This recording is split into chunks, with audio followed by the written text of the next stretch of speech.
Looking at the right things. Okay, thanks everybody, and thanks for having me here. Good day, whatever time of the day or evening it is, and whatever part of the world you are joining us from. Thank you so much for joining us for CRM in the C-suite, where we're going to really take a look at how executives and managers can better engage in your CRM project, either to help lead the project or to benefit from the project. We do a lot in our organization of consultation around better adoption, rescuing struggling projects, those kinds of things.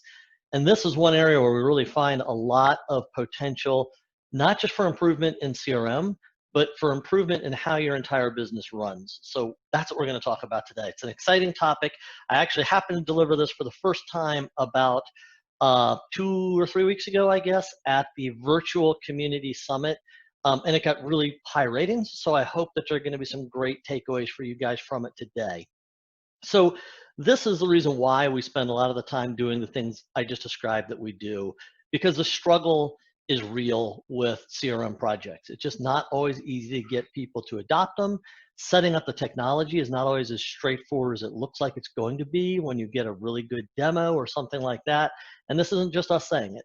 For many, many years, a lot of organizations have researched this and found the same things. I was literally on a call with a business services organization. They basically service wastewater ponds and stuff like that at businesses all over the country.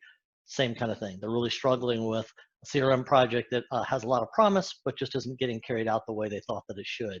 So you're not alone if you're thinking, how can I get more engagement from my executive team? How can I get more success with my CRM project? And one of the things we found is this: what is the influence of the C-level role or even the manager level role in CRM success or failure? So we find that CRM projects really struggle when a CXO leads a project. Now, if you're not familiar with that term, by the way, CXO means anyone with a C-level type of title. So CFO, CEO, COO, anything like that. A very senior person actually takes charge and leads the project. Now, that's counterintuitive for people like me, right? Because I do a lot of business engagement. I do a lot of business development for our company. And I really want to engage with C-level professionals. And so way back when we used to do this, we used to think, wow, we've got the CEO actively engaged in this project and really helping to lead it. This is great. What we have found actually is that is not so great. That often means that other people who really should be engaged are not engaged at the level that they should be. And it's more top down, and you don't ultimately drive the adoption that you need to drive. On the other hand, we've also found that CRM really struggles when the CXO delegates the project. So what does that mean, right? You can't lead it, but you can't delegate it. What's the win here? It seems like no matter what we do, that we're going to have this struggle. It is a fine line, and that's what I'm trying to communicate here as well. It's not an easy tightrope to walk, but it's an important one to walk. So how do you walk it? What does that look like? Here's what that looks like at a high level. When a CXO influences a project, so the CXO is actively engaged, they are a part of it, they're influencing the success of the project. They don't view CRM as something to delegate because it is a business tool, not just a user tool. So they see themselves as having a vested interest in CRM, the data that's in it, the processes it creates, even what it does to their culture on a lot of levels that we're going to talk about.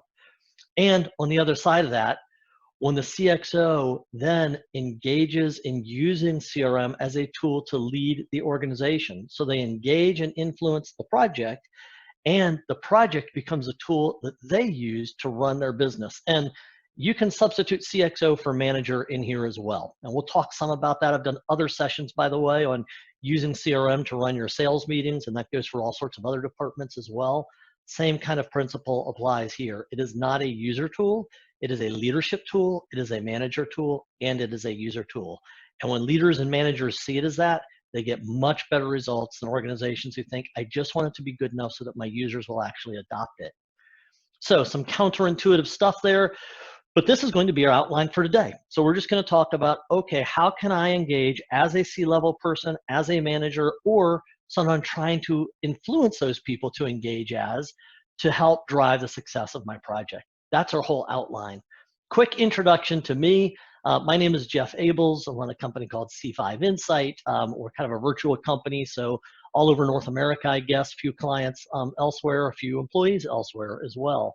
And this is what we do. We are all about people engagement in the digital world. So a lot of what we do is the customer engagement side. That's very near and dear to what we're talking about today. A lot of what we do is the employee engagement side, and we're going to touch on that today as well. Now, when it comes to technology, that means we implement tools like Dynamics, like Microsoft 365, Teams, SharePoint, that kind of stuff. But we also spend a lot of our time just having business discussions like I'm going to have with you today, because that's really what's missing in most of these projects. Most projects we come in to help with, and about 70% that we help with are what we call rescue. Most of those, it's not that the technology or the technologists who did it were bad or didn't do the right thing or didn't do what they were told. It's more that people didn't create a bridge to have these business conversations to say, how are we actually using this to change what we do, how we do, and even who we are. And that's what you want to do with this. Because CRM isn't a thing. It's not a technology. It's a philosophy. It's a way of doing business. It is a process. It's everything that you do and think about. It's customer engagement. It's not technology. And on the personal side, here's what drives the passion, right? So for all of us, we've got these drivers. For me, those drivers are our empty nest, our married daughters with our sons-in-law that we really love spending time with. My wife and I love to ride a motorcycle together. We've gotten more into camping lately, so that's kind of fun. And then we love enjoying all sorts of spirits, fine spirits, and sampling things and developing our taste for those things. And the most fun lately, right at the launch of this whole COVID mess, was our new grandson down there in the lower right-hand corner, wearing the company colors. We'll talk about those again in a minute. And over there in the left corner is our pup, Birdie. She's running around right over there somewhere. She is our empty nest companion now. So she's a lot of fun and keeps us busy. So I put my contact information there too. I'll put it up again at the end of this session. Please do connect. I'd like to hear your story too. Right now in our world, this is a broadcast. It's kind of one way, but I'd love to hear from you as well. So I said this is our outline, and this is what we're going to do. So back to our outline, let's jump in. Now you're going to see overlap between these two big topics. So although I do 2 ways to influence and 3 ways to lead with this, everything under leadership is really part of influence. Everything under influence is kind of leadership. So there's a lot of gray between them. I just try to kind of divide them up for conversational purposes. So let's start with talking about influencing CRM project success first. It's a little bit of a shorter topic, like I said, but everything about using CRM really overlaps with influencing. So let me ask you a bit of a rhetorical question. Have you ever been on a boat at sea before? Particularly a small one, and far enough out at sea that you can't see any land at all. That can be an overwhelming feeling, right? Because every direction you look, the view is the same. No landmarks tell you if you're going in the right direction or not. You're kind of like, okay, you know, I'm relying on the direction I started out with, or maybe my compass, or maybe my GPS, or something like that. But if you just look around you, everything looks exactly the same, right? It's just horizon and ocean all around you. A lot of CRM projects feel lost at sea. So the boat looked great when you got into it, right? We got an awesome demo. We've got a good statement of work from the vendor. We got into a beautiful looking boat that we thought, this boat can take us where we want to go. But once you get on board the boat and started sailing, someone at some point finally stopped and asked, where are we going with this thing anyway?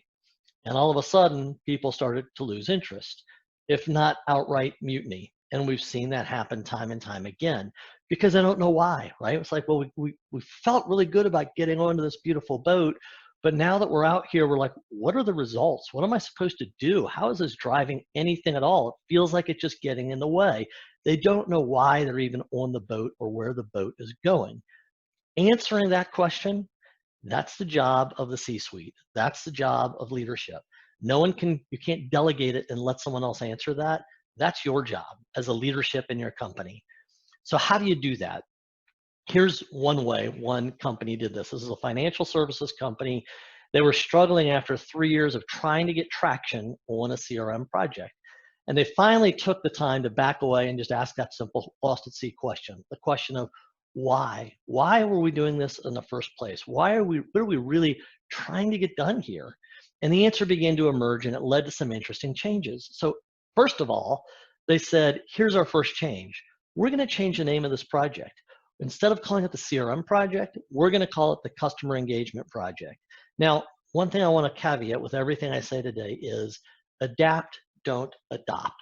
And what that means is just because I said this company renamed it to the Customer Engagement Project does not mean you should rename it to that. You might have a different name for it that works well in your company. Not every company is customer engagement first. That sounds counterintuitive, but truly, sometimes it's sort of a, hey, we're really, it's a revenue generation project. This is about sales and sales only right now. And that might be okay for you. But this company said this is a customer engagement project. And when they renamed it, they started to see a lot of other implications that happened just by that simple act, because it changed how everybody thought about the project. Instead of it now being, oh, this is technology we're doing, it was, this is business. We want to improve how we engage with the customer. We don't want to implement a piece of technology per se, unless it helps us do this thing that the project is named. So then they started to look at it as a tool of that. Other things came up. Wait a minute, why is IT owning this project for us? This project is not about technology. This project is about business. What parts of our business? Sales, marketing, service. Now, IT still played a very important role in supporting the project, but no more delegating this thing to IT. This is a business-led project because we're going after business outcomes for the project. Who knows the least about really engaging with the customer in any given organization?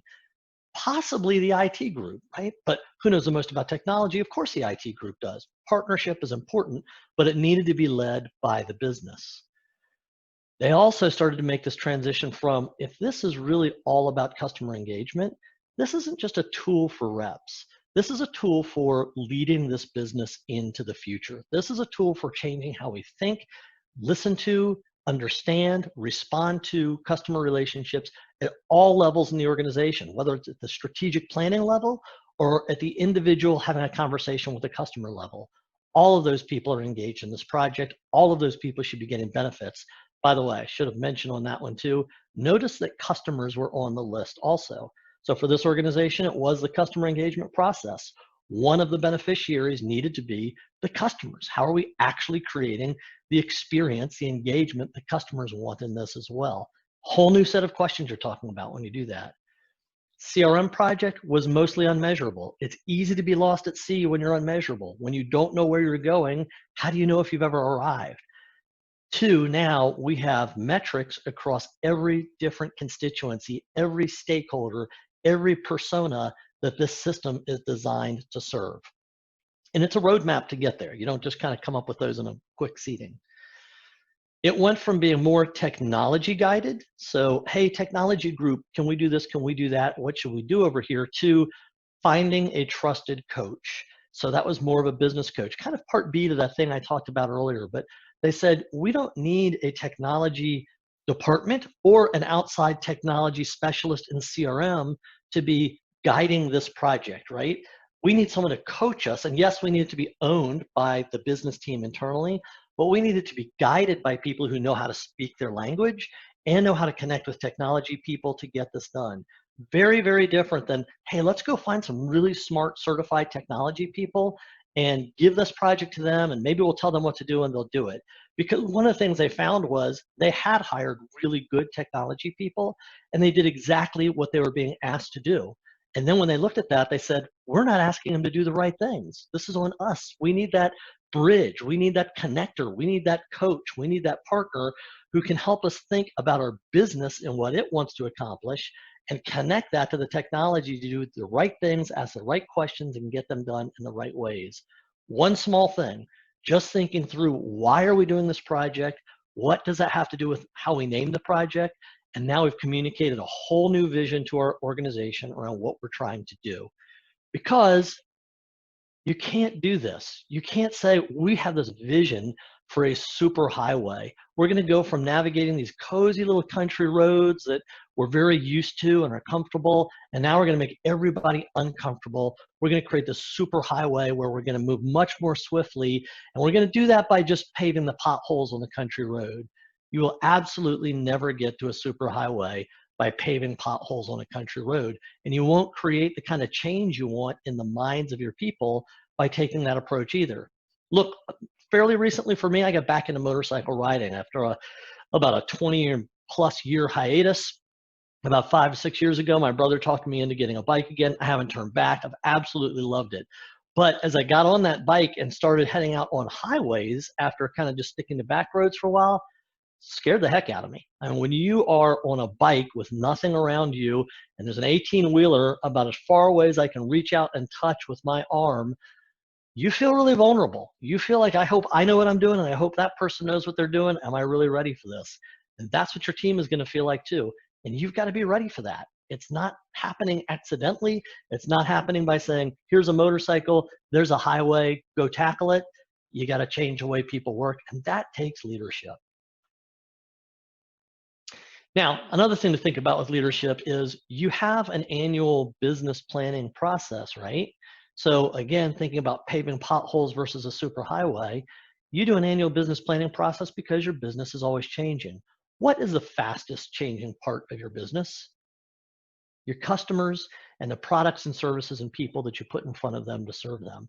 But almost nobody has an annual customer engagement or CRM planning process. What we have found is when leaders engage in this, they absolutely keep things moving forward.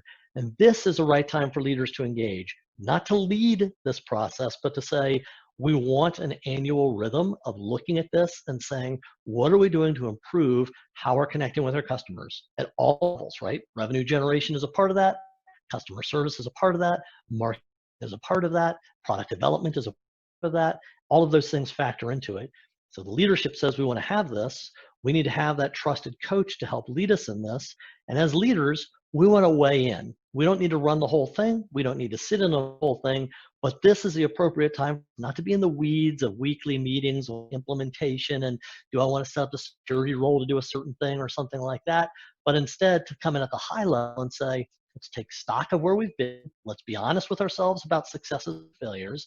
Let's talk about the future we want to accomplish. Let's listen to everybody's ideas. And as leadership, let us play the main role in saying, we're going to prioritize these things for the next 12 months to get them done based on having listened to everybody else. And then we're going to turn it over to the team that's actually executing it. So 2 simple ways that leaders can help to lead the project without leading the project, right? They can influence CRM without trying to directly lead the project. Now, 3 ways to actually use CRM as a leadership tool. And this is where it really tends to fall apart, because I think most leadership teams and often many management teams look at CRM as this is a user tool, right? We just want to make it good so that our team will want to use it.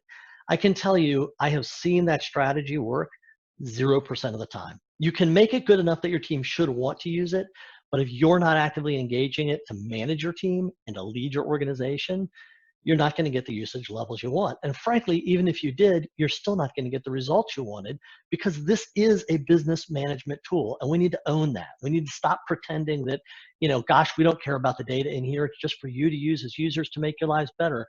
That's hogwash. And if it's not hogwash, you need to reevaluate what you're thinking about it, because frankly, you need to use this as a tool for creating the kinds of things that leaders need to create.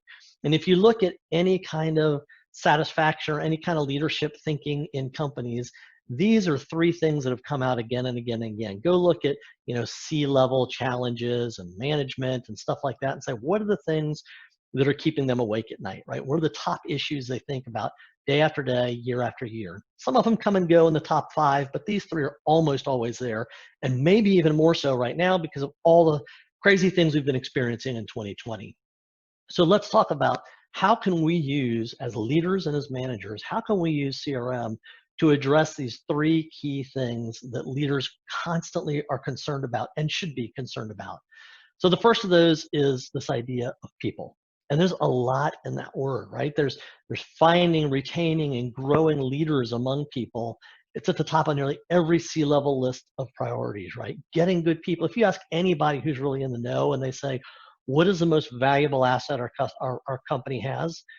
If it's not number 1 on the list, it's in the top 3, and that is our people, right? It's our people's ability to provide great service, provide great experiences, innovate new products, create and win new sales deals, whatever it is. Take all the other stuff away, but keep the people. If you've got good people, you're going to create something great. But if you lose the good people and keep all the other stuff, you're going to have a hard time surviving. And most good leaders will tell you that. Now, people also includes things like succession planning and managing turnover. But of course, it also means things like customers. So if you look at the assets organizations have today, another one that's increasingly high on the list as we get into the age of digital, the age where product competition is it's a lot more stable than it used to be in past years.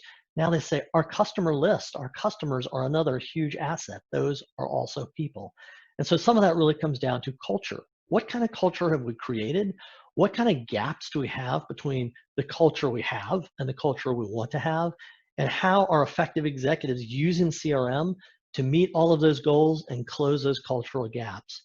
And the cool thing is CRM has a story to tell for every single one of those things, but only really good cutting edge leaders seem to get that. So let's talk about how do we do that? How do we help our leaders understand that? How do we help them connect to every one of those things? So 4 main areas to think about with the people we connect with as an organization, and that's our leaders, our managers, our frontline workers, and our customers. Okay, and CRM certainly speaks to a lot of those. Now, there's some other operational people in here I haven't necessarily mentioned as much. They certainly all play a role, but I'm focusing on the customer-facing roles and the people that those influence those people. So, on the leadership side, so as you look at leadership, one of the things that good leaders are doing with CRM is they're actually using the project to ensure a next tier that understands the vision and the process. So translate that, Jeff. What I mean by that is, remember I said leaders who are actually leading the CRM project are counterproductive. One of the things they're missing is they're often leading the project because they have never yet fully given away their vision and their processes to the next tier of leadership. This is a golden opportunity for them to do that. This is a golden opportunity for them to say, I need that next level, that long-term succession plan, those managers to rise up and say, I'm going to own this vision. I'm going to own this process. And not only does that take some weight off of those leaders, it creates something else in their organizations that they desperately need to create. Now, if you're kind of like, oh, the ship has already sailed, using my ocean metaphor again, it's too late. No, it's not too late, because if you get into that annual planning rhythm, that's the right time to then begin to engage those folks and say, here's my vision for you as people who are going to take ownership of this project. And I'm going to remain engaged to make sure I'm influencing a little bit, but I want you guys to really set the direction for this thing. It also helps you to look at your culture, and CRM is a cultural tool. That's a fun and interesting thing about it. So as you look at your cultural gaps and say, we want to be customer centric, maybe, well, whatever your cultural gaps are, and you go, we want to be here, we're kind of here. Well, CRM gives you sometimes tools to say, let's measure this gap. And it also gives you process to say, let's close this gap over time. And look, culture is about mission and vision. You're never perfect, right? It's not a great vision if you achieve it and now you move on. A vision always inspires you, always gives you something to look forward to. But CRM helps you constantly close the gap between the present and the perfect. And that's what you want to aim to have it do. And the cool thing is you can understand that, especially if you do the right kind of employee and customer feedback and those kinds of things and build that into the process. Now, next tier is the management tier. So this is the tier who are customer-facing managers, right? So they probably don't have C something in their title. Maybe a few of them do, because they might be a smaller organization, but they're the business managers who manage the people who manage the customers, right? Those are the right people to now give ownership away to. So one of the key things to do with them is to say, you own this. You own the budget for it. IT doesn't own the budget for it. Senior executives don't own the budget for it. You have to have some approval processes and that kind of thing, but you guys are going to do the final approval. You guys are going to be the ones to buy off on the vision, and you are going to be given the coaching you need to be, key term there, power users. So one thing I can tell you about projects that I've worked on that have been the most successful CRM projects is at this management level, there's at least one, and usually more than one, manager who is an awesome power user too. They're not the CRM administrator. That's generally not a good thing unless you're so small you can't do anything else about it. But they are someone who says, I don't just kind of delegate it to my users to do stuff with it, and I don't use it. And I don't even use it my way and let my users use it their way. I'm actually such a power user, I can give my users training. I know how this thing works. I know more about it than most any of my other users do. That's pretty rare in managers, but what I found is managers who really commit to that and say, I'm catching the vision for it, I know how this works, and I know how I want people to use it, they tend to drive better behavior changes than managers who kind of say, look, I'm not going to bug you about it. This is your tool. Maybe I'll use it for some reports, but it's mostly your tool and you use it, and I hope you do it well. That doesn't end very well. I'm going to delegate it to IT. They're going to train you to use it well. That doesn't end very well. Managers who are very actively engaged and are power users, really, really, really, really helpful to driving change. I can't tell you how many examples, both positive and negative, I can point to that proves that point out. Very important point.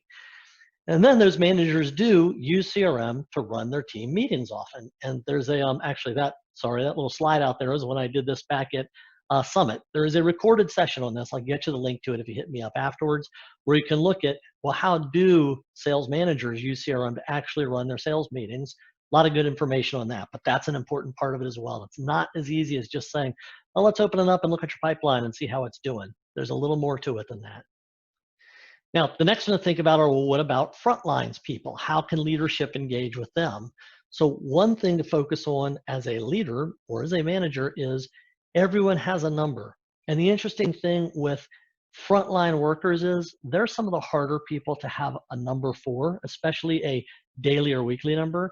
They tend to have numbers like, hey, drive revenue. Okay, gang, this year we're going to drive revenue up by 10%. Great. But how much control do they really have over that number, and how often can they really look at it to see if they're making a difference?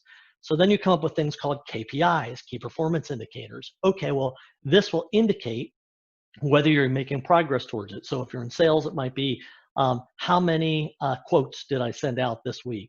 If you're in customer service, it might be something like, what was my customer satisfaction rating this week?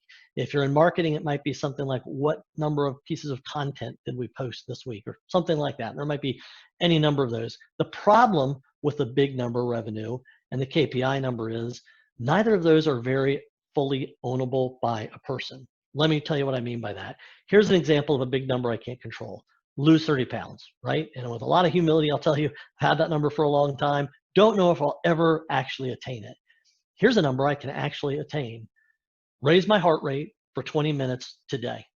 I have 100% control over doing that, right? Lots of different options. Now, I might need to reprioritize. I might need to restructure, but I can own that. And you know what? Even if I never make the big number, I know I'm doing some of the right things that are leading to it or creating the life, the culture, the behavior that I want. One team that we worked with came up with a number, and by the way, the team came up with a number, not the manager, not the leader. They had their ideas, but they said, let's go to the team, let's tell them what we want to accomplish as a business, and ask them, what behavior can you do that we can measure that can actually help us get to that goal? This team came up with, pre-COVID, came up with the more on-site, in-person visits we can make, the more that drives sales. So this was a sales team. So they bought into that, and they were magnificently successful at permanently changing the behavior of that team. And they learned tons of new things in the journey, like, hey, sometimes we have too many sales meetings and it gets in the way of actually getting the goal. How can we be more consistent with that? Hey, you know what? We've got people who are really killing it, and they're not going to do any better. They physically can't do this any better than they already are. Then we've got others who are struggling. And conventionally, what we do is we'd say, oh, the winners keep winning the quarterly contest every time because they're at the top of their game. And the losers are disincentivized because they're like, I'm never going to win, so I'm not going to try all that hard. They set it up as a team goal to say, hey, winners, you're not going to make this number unless everybody's behavior improves a little bit. You may be at the ceiling, but you can help your partner here to grow their behavior, because the whole tide has to come up before we get to enjoy the success metric together. So all sorts of great frontline things you can do. You can give a real number to people. You can make it interesting. You can make it fun. You can give them a voice in running the business, which is creating the loyalty you want among your employees. It's creating the business vision you want. It's creating upward mobility. It's doing a bunch of fantastic things for you, and most people are missing that. The other thing you can do is you can look closely at what your people are doing and say, can I get a robot to do something that this person is doing? So I know that's a double-edged sword, right? Because you kind of feel like, oh my gosh, like something might take my job because it's a robot. What I can tell you with most of the people I deal with is the more work you can take off of them that they don't absolutely have to do, the more they will be free to be the creative thinkers, to be the relationship builders, and to be the innovators that you need them to be to grow your business. So looking at stuff that they do all the time and saying this approval process, this follow-up process, this whatever it is that they have to really sit and think about, or this grueling administrative work rekeying things into multiple different places, take that off of them. Not only will it free them up, but it will send them the message that I want you to do the things that's the highest and best contribution that you're capable of giving to our organization. That's really important to us. So another thing that leadership can do for those folks is actually prioritize that. And oftentimes they don't. They send a message instead that, you know what, it's not really worth investing in technology to do that for you. I prefer for you to keep doing that crappy part of your job that you really don't like to do because I'm not going to invest in taking that off of you. There's a lot of good beyond just productivity that it drives when you take those jobs off of people. Then for customers, here's a simple one. Stop asking your ERP questions about your customers. You have a system for customer tracking. Ask that system questions you should ask your customers. What I hear again and again, in fact, directly quoting from the CEO of a client that we've served for a long time, fortunately he is still have some of these things in place, but I want a pipeline report that's worth a damn. But he never goes and looks at CRM again and again to say, let me look at the pipeline report. Let me understand this. Let's drive and change behavior. Instead, he says, let me know when the report works. Until then, I'm going to keep going to ERP. And until that CEO gives that up and says, I'm going to start going to CRM and asking it these questions, and the CFO is going to start asking CRM these questions about cash flow and forecasting, because there's information there that's never, ever going to be in your ERP system. And yes, ERP system data is always going to be more accurate.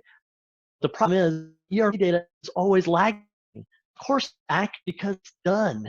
CRM data is about predicting. It's about the future. It's about potential. And so it takes more work to say, how do we get that in there? How do we keep it as accurate as can reasonably be expected so we can drive business decisions with it? What I can tell you, among that small percentage of clients that do that well, they're creating business-changing decisions. Some of them have done things through the COVID crisis that I'm so proud of that they've pulled out. One,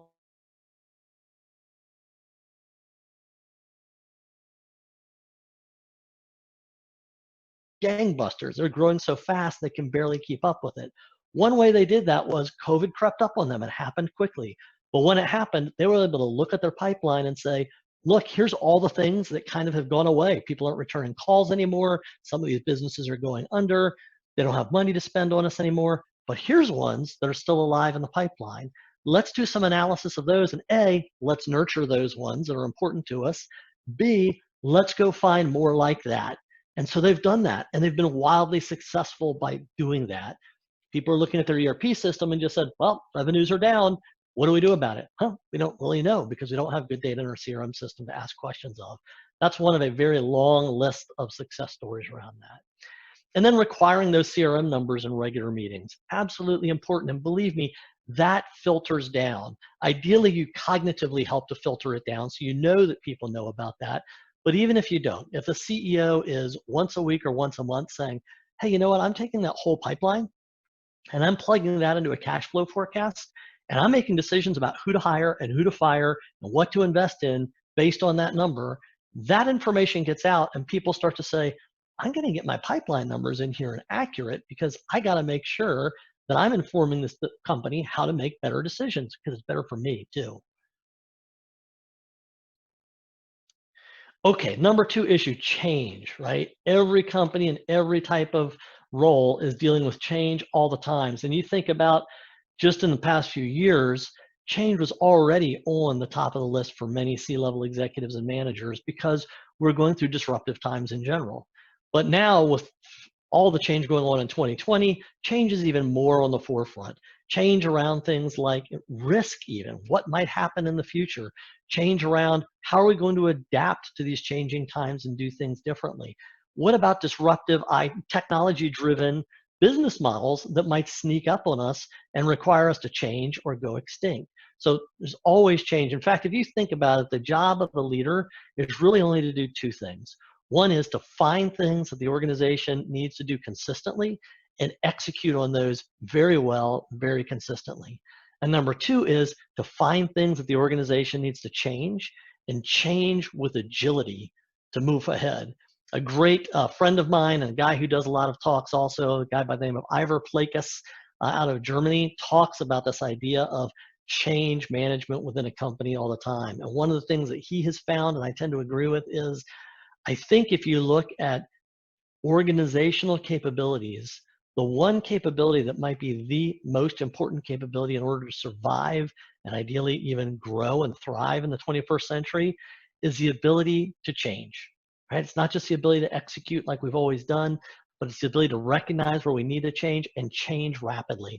And it is challenging because nobody likes change. Even the people who want to change often don't like change. In fact, some of the things that we talked about with executives not engaging the way we need them to, it's because they don't want to change. Even though they're trying to change things in the company, at the same time, they're kind of like, yeah, but I don't really want to change the way I lead. I don't really want to change the way I manage because I'm comfortable with that. It's everyone else who needs to change. Not true. So let's talk about that.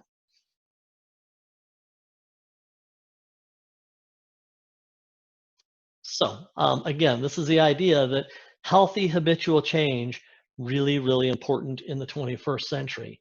Now, when you think about change, here's a way to think about it. This is kind of an old consulting tool that's been around for a long time, but when an organization thinks about we might want to do some things differently, you can almost think of yourself on a 2x2 grid, right? And the cool thing is CRM directly speaks to this 2x2 grid. So if you look at the 2x2 grid, over here on the left side, we have customers, right? So customers are, we can go after new customers, and that might be, just completely new, but similar to the ones we have, or it might even be a new market of customers we're going after. And then you have your existing customers, people who have actively purchased from you with some level of recency, right? So you have those two things. Then the other asset you have are your products and services. So you have new ones, maybe we should develop some new things to sell, and you have your existing ones. So these are the things we've always done. So your business is defined by this: existing products and services sold to existing customers, right? That's present day. Now, what you want to think about for the future is, hey, to change, what might we need to do? Should we focus on maybe adding new products and services, but to those existing customers? So a lot of people would say it costs a lot more to win a new customer than it does to secure an existing one or cross-sell something to an existing one. So maybe rolling out new products successively to that list of customers we have, that will help us grow our base. Or should we focus on adding new customers to the existing products and services that we have, right? Should we go after new markets or just focus on the markets we already have, but penetrate those markets more deeply? Should we do that? And then there's this last sector over here, which is, well, what about coming up with new products and services that appeal to entirely new customers? Now, what that is called is a new business, right? Usually a bad business strategy because you're not leveraging anything you know. The processes are different. The language is different. The product development is different. The manufacturing process is different. The sales cycle is different. Finding that list of customers is different. How you connect with them is different. So that's a really risky strategy. So most companies focus on those other two boxes. So let's talk about some examples of those. So the first one is one actually I already shared with you. I'd forgotten I had it later in the session. But this is a banking organization. I'm sorry, no, the second one is one I already shared with you. This is a new one. This is a banking organization. This is pre-COVID. So they were a commercial lending department or line of business within a larger financial services provider. And they had a very carefully managed, in their CRM solution, pipeline and process for managing their pipeline. Because they had that in there, they saw a slowdown coming months before most did, because they were able to look at this and say, our sales velocity, and I do a separate presentation where we can talk about that, but our sales velocity is slowing. And they could analyze that and say, deals are taking longer to close. Some of them still aren't closed that we expected to be closed a long time ago. Margins are getting smaller. Some deals are coming out, our lose rate is going up. All those different factors they were looking at once and total value of deals. So they started to see this and say, something is changing in the market. And this was around the time of the last big downturn. Something is changing in the market. We're not able to just change our sales process to account for it. So instead, we're going to reorient. We're actually going to pivot our product to appeal to their existing customer base a little bit more. So now they're actually able to change their product mix a little bit, kind of essentially introduce new products that work in this new world that was emerging. And yes, they still had some drop downs. They had some revenue flattening, but they did not have the dramatic downturn that not only competitors, but even some other departments in their same bank felt, because they didn't see that coming. And they had almost no, they did have some, they had almost no layoffs as a result. They were able to kind of take a little bit of a dip, plateau a little bit before they started coming back up again, all because they had a pretty good, clean, tight process for managing deals in the pipeline and looking at those over time and reacting accordingly. Now, this is the one I already shared with you. This is an accounting firm, and essentially COVID hit. They were able to pivot to say, look, let's take what we already know we do well, and let's go after new customers with it. Not necessarily new markets, but basically saying, let's not focus on markets that are suffering and aren't responding to us.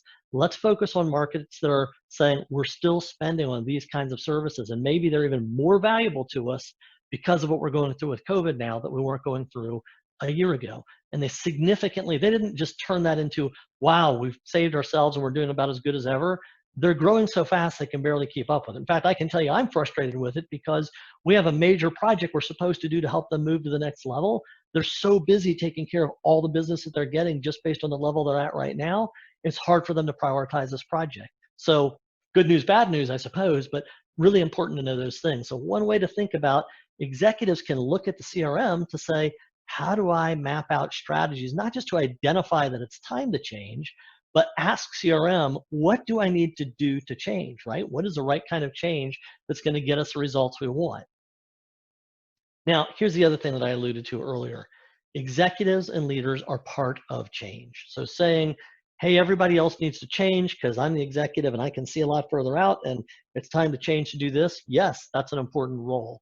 But executives need to be the change themselves. According to this research from Harvard Business Review, published maybe a year ago or so, 81% of organizations are weak in digital leadership or digital management. Now, what that means is they're weak in using digital to be a leadership tool and a management tool.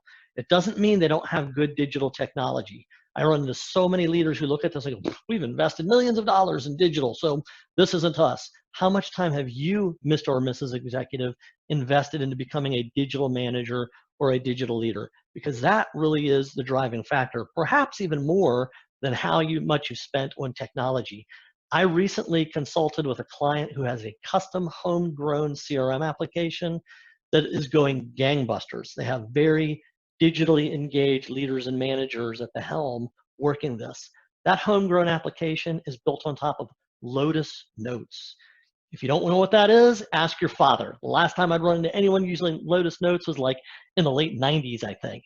And yet they're getting a ton of value out of it. Don't run out and convert to Lotus Notes for your CRM. But what I am saying is this has more to do with success than getting the latest technology. A captain on the ship who knows how to steer the ship with the existing technology is more important than having a big fancy ship, if that makes sense. Going back to our ocean analogy. So what about those other 19% of the ones who have mastered this? What's their key to success? Did they just do it, or is there something else that Harvard Business Review found? So yes, there is. So first of all, the ones who are highly digitally engaged, 10% better revenue growth on average. So there's an absolute return on the investment for leaders and managers saying, digital is not something for people, digital is something for all of us. And the sooner we transform our culture and everyone in our culture to use and embrace this, the sooner we're going to get the benefits out of it. They also tend to have the presence of a digital coach. Think about who has coaches in this world, right? I don't like to golf, but I know someone who does, and he walked me through this analogy. Look at golfers, right? If you like to golf, you probably go out there and maybe you spend a few bucks a year on a coach to help you. Then you look at the professional golfers, the guys and gals who would say, if anybody does not need a coach, it's them, right? They're the best in the world. And yet who spends more money on coaches for golf than anybody else? Professional golfers do, because they realize as good as they are, they need to stay even better. So are you running a business as a hack, like a weekend golf hacker, or are you a professional? Of course you're a professional. What kind of coach do you need? You might need multiple. You might need ones who help you with internal digital and others who help you with CRM type of digital, but you need people to help you with that. And think about who that coach is. Is that someone in IT? Probably not. It's probably somebody who gets you and your role first and also gets digital, not somebody who can just be a training and support type of person. And then they have a clear digital vision. Their whole company has a clear digital vision, and that is something constantly evolving. Remember, I talked about the annual plan? That's a part of the investment you make to get that clear digital vision. Take the time to do your annual plan. Okay, third big thing every leader thinks about is revenue, right? There's a lot of different ways to think about revenue in an organization. It's no surprise to anybody that's here, but I intentionally put it at 3 because I can tell you most of the executives I talk to, yes, revenue is really important, but revenue to them is like the pulse, right? At the end of the day, like you don't go, why are you living your life? So I can have a pulse, right? It's like, wow, that's a really shallow reason to live, but you better have a pulse because you won't have a life without one. Revenue is just the pulse. Really, really important to have a pulse. But why do we have a pulse? We have a pulse to serve people, right? That's why we exist as a company, to serve the people inside of our organization and outside of it. But we're not going to be around to fulfill that goal unless we have the revenue to continue to do that. And revenue comes in a lot of different forms. It comes from selling more items, upping the number of things we sell. It comes from improving margins on what you're doing. Hey, can we add value to what we're selling so our prices can go up a little bit more? It comes from investment revenue. We need to go out to a private equity group to help fund what we're doing, or we need to go public, or donor revenue if you're a nonprofit, or reducing costs so you can keep more of your revenue and spread that among your people. So there's a lot of dimensions to revenue, and CRM has something to say about all of them.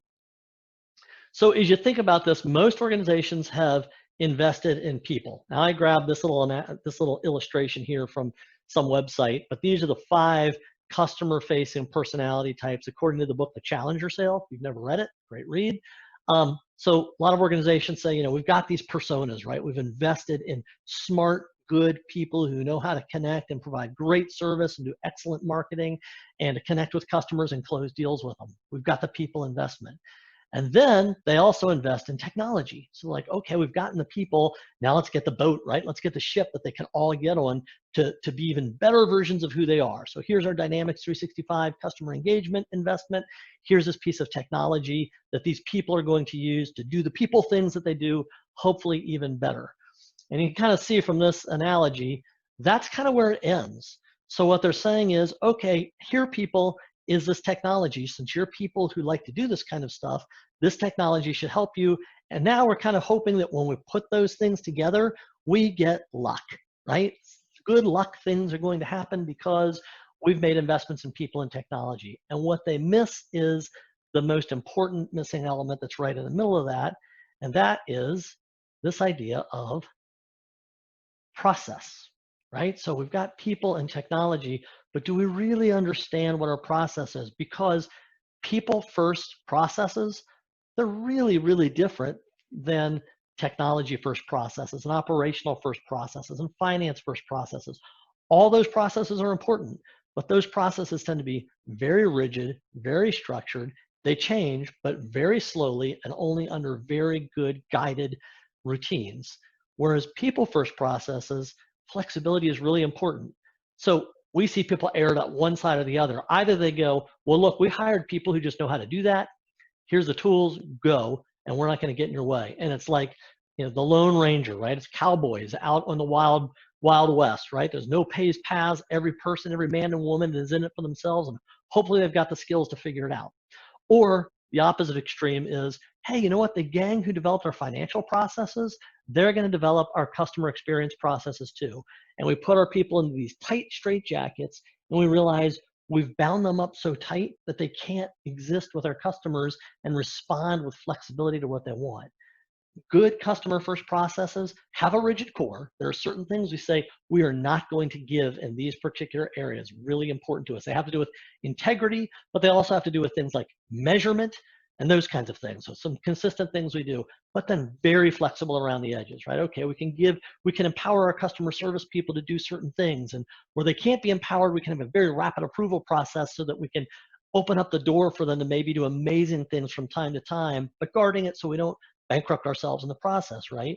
We can empower our sales reps to do certain things, but they need approvals for other things. So what I'm trying to say is this idea of revenue can absolutely be engineered. Just like a product that you manufacture can be engineered, revenue can also be engineered. It's not the same process getting there, but it can be done. I'm super proud to say an individual I work with, Tricia Desso-Cox, is in the final stages of writing this book called Powered by Luck, Revenue Engineering. So at the core of all of this, by the way, is a process that we call luck. And this is this idea of when it comes to people, we need to make sure we have processes in place that are flexible and allow us to listen to them, deeply understand what's going on, not just pay lip service, connect with them with the right things at the right time at a personalized level, and know the results so we can continuously improve. It's how we do everything. And I tell you, last week I did a demo with somebody where I was in a compete situation with someone that, frankly, we lose to pretty often. And at the end of it, they said, you guys did a fantastic job. We really like it. We want to work with you. And I asked them why. And they said, because you really actually listened to us, right? The other guys might have had better technology. We're not sure. But you get us and you gave us what we asked for, not what you dictated you think we need. And that made all the difference. So that is part of what revenue engineering is all about, the flexibility to make that stuff happen. That's the missing link for a lot of these organizations. So when you think about revenue, think about you can have process for this. I have so many sales managers and salespeople say, there's no process for this. Everyone's different. You can't predict our revenue at all. Give me 12 months with a very simple, consistent process. If you have more than about 100 to 200 deals go through your opportunity pipeline during that 12 months, I will absolutely be able to predict your revenue within plus or minus 15% based on people following that process. But you got to engage and your people have to follow the process. I referred to this one earlier, but when it comes to revenue, remember, you ask ERP one set of questions, you ask CRM another set of questions. The problem with ERP systems, in my view, not a problem, they're absolutely important, but the problem with asking ERP or CRM questions is ERP metrics are all lagging indicators. You don't know if you've gotten there until the process is done, right? Oh, we need to drive revenue. Well, great. At the end of the year, I'll let you know how much our revenue changed. And sure, you can measure it day to day to track the change, but you're still tracking stuff that has already happened, lagging things. You're looking in the rearview mirror. Look, how many of you prefer to drive your car with a rearview mirror versus your front window? CRM is your front window. ERP is your rearview mirror. Really important for you overall, but in the past, the not too distant past, we had to live with our rearview mirror because that's all we had. All we had was, here's our history of what has happened. But CRM systems are more and more giving us data where we can start to predict the future. And now, by the way, when you overlay things with that, like some of Microsoft's sales intelligence tools, you can predict that better than ever before by marrying up that historical information as well as that interactive information you're gathering by having appointments and meetings and tracking your emails, along with your future information like, here's the number of things in my pipeline, here's the number of open cases, those kinds of things. You can suddenly predict the future like you never could before, but you're only going to be as good as the data that's inside a CRM. And the data inside a CRM is only going to be as good as your processes. And your processes are only going to be as good as the vision that was laid out by your executives and managers who are running the project. So one thing, by the way, we believe with these, and I mentioned this before, you've got huge goals, you've got KPIs, and then you have SQAGs, small, quickly attainable goals. This is absolutely the secret sauce to saying, how can I change the behavior of people across my organization? It's really difficult to change your behavior by having a huge goal that maybe very few people understand, maybe very few people will actually be there for the entire ride towards that goal. Maybe the goal will change before you ever get to it. But if you can have a smaller goal saying, hey gang, what we really need to do is we need to solve more of our customer problems on the first call or on the first field service visit. How can we do that together? Let's measure that metric and let's talk every week about where we are with that metric and how we can improve it. And you will then start to get new ideas, new innovations, and change the behavior of your people. Now, one last real life example of this, which is the best one I ever saw. And by the way, this is just like a template I grabbed from Excel to illustrate it. I couldn't give you the real report, but what one of our clients did was they said, look, we do a cash flow forecast we use a cash flow forecast to make all sorts of business decisions. So cash flow forecast is really like your home budget forecast, right? Like, okay, we make this much money every month. Here's how much we're going to spend each month. Here's how much we're going to add that month. And then here's how much we're going to have left over to carry into the next month. And so you kind of look at that and say, how are things going to go? In business, a cash flow forecast is kind of the same thing, but you start running scenarios with it like, wow, things are really picking up in the pipeline. What would it look like for us to add 2 more operational people to actually get this work done that it looks like we're going to have done? What do we think would happen if we had a new sales rep? What would actually the impact be on the pipeline overall? What would happen if our customer service people were actually able to improve productivity by 10% rather than adding somebody else to their group? So they take all of that information that's coming out of a lot of different systems, but CRM being about a third of the information that goes in their forecast, and they say, we look at this every week from a financial planning standpoint to say, what is the state of our business? What do we need to invest in? Where do we need to consider cutting costs? What is going on? And that absolutely changed the behavior of everybody in the organization. Work in progress and opportunity pipeline, customer satisfaction, open cases, marketing activities, and how those tend to lead to actual sales in the long term. All of that is put in here and forecasted. And it means that CRM is being an active part of predicting the future, but it also means everybody is playing a game and having a voice in informing this piece of corporate information that's being used to make all sorts of super important decisions. This was a big, complex one for a very large organization, but anybody at any size organization can make this happen. It wasn't perfect when it started. There were a lot of headaches and a lot of frustration they went through to get it all nicely fine-tuned, but now they're using it day to day, and it has had a huge ripple effect across the entire organization, not just on revenue, but on adoption and on leadership and how they're making decisions. Okay, so quick wrap up here. We talked about our 2 big topics. We gave about 5 examples overall. I threw a ton of links out at you guys. If you didn't copy them all, or even if you did, but you just like them all summarized, hit me up on email. There's my email address, a couple places on that slide. I'd be glad to get that into your hands. I want to get that into your hands if I possibly can. If you like the idea of luck that kind of touched on a couple of times in here, there's a book out on Amazon. You can go grab that. And this is what we do. So if you need help with implementing a CRM or Microsoft 365 Teams project, or you're stuck and you need to get unstuck, or you need that coach for your leaders, we're here to help. We'd love to engage in that conversation with you when the time is right. There's all my contact information. Hit me up on that. I'd love to hear from you, or just follow each other so we can keep up with each other. I'm not a pushy, aggressive sales guy. I'm not going to spam you. I'd just like to be connected with you. Daisy, I don't know if we have time for a couple of questions, but I'd love to take some if there are any. Sounds great. Thank you so much, Jeff, for presenting. We do have a few questions that have come in. First one is, our owner is pretty deeply engaged in our CRM project. Can you talk about strategies to get less engagement? Okay, great question. So basically it sounds like this person is sort of in the, maybe they're over-engaged, right? They're the owner of a company. I feel your pain. We're dealing with someone right now kind of like that. So maybe you're a client, I don't know. But it's a great question. It's a real thing. And generally it's because there's an owner who really is passionate about his or her business and wants to be super engaged. So some things that come to mind. First of all, they might be taking ownership because they don't feel anyone else really understands the process. So if you can figure out who that other person is who could take that ownership, that's one thing I've seen is sort of a lack of confidence. And maybe even, I think one very human thing is when a leader takes that much control, people tend to just relinquish control instead of not fight for it, because that's not going to work. But they just kind of go, well, I'm not going to think about that because they're doing all the thinking for that. But if someone starts to own that and ask questions and say, hey, boss, I was thinking maybe, this, is that how you're thinking too? And starts to demonstrate that I can own the vision too. I can own the process too. That starts to create some confidence that might lead to that transitioning. Business case is another thing. Generally, owners respond very well to that. So go to that owner and say, hey, here's what you're doing might not be the greatest thing for the project. Here's how another approach might be better for you and your managers in your long-term succession strategy. Trust is another thing. So business leaders tend to be what their experience has taught them to become.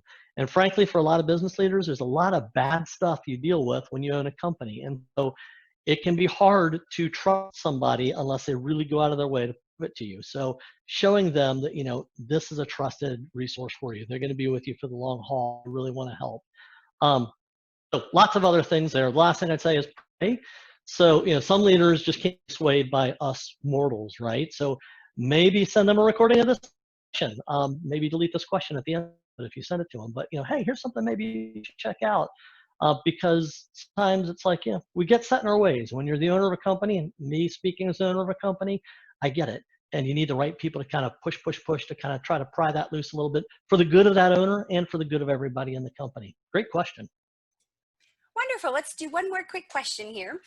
Coaching our leaders is an interesting concept. Do you think this should be someone in our IT department? So good question.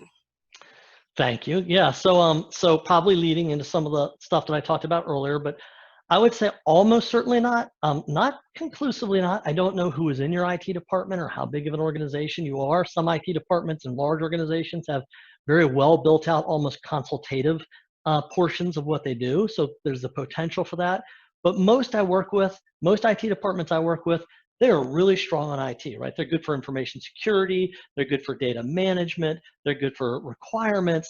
They're passionately engaged in sometimes development and all of those things. But those are very far removed often from what the business leader is thinking. So that's usually a very big gap, and it's hard for someone in the IT group to do that. So it depends on what coaching they need. But in general, look for someone who has credibility with that leader, not just for the technology, but for understanding their job and challenges. And there's a lot to that, right? You can get someone who's got credibility because they've also been a leader, but if they're a leader who hasn't, like, think of it as a Sherpa. A Sherpa is someone who's climbed to the top of Mount Everest and back and now helps other people go up and down Mount Everest. A Sherpa has been there and back a bunch of times. So I can go get another mountain climber to lead me up Mount Everest, but if they've never done that before, I'm likely to be one of those frozen bodies along the path that never made it up there. So you need to find someone who can identify with them and the issues and challenges they face, but has also been there and done that with some of this before, so they can say, let me help you think about the things you need to think about. So somewhat of a unicorn, can't always be easy to find. Of course, we do that, and happy to talk to you about that, but there are other people out there who've done that as well, and some of them might be people who are senior in your company who can work with them. Careful on your approach. You may not want to say something like, I think you need coaching, and I'd like to help you with the coaching. That's not generally the sales pitch that you want to give. Some leaders would go after that on their own, knowing it's what they need, but that's probably not where you want to start. You know that in the back of your mind, but you might use slightly different terminology to say, hey, can we bring someone in to kind of help you think about how you're going to look at reports a little bit differently, and and evolve it from there. Wonderful. Well, that's all we have time for today. Jeff, thank you so much for presenting and sharing your knowledge. We certainly appreciate it. And thank you everyone else for joining us today. Jeff, it looks like you are sharing your email address, so he has the contact information up. So if you want to reach out to Jeff after this session, you can certainly do that. Otherwise, thanks again, everyone. Thank you, Jeff. Thank you, Daisy, as always. Thanks, everybody. Bye-bye. Have a good day. Yep. Bye, everyone. Have a great rest of the day. Bye-bye.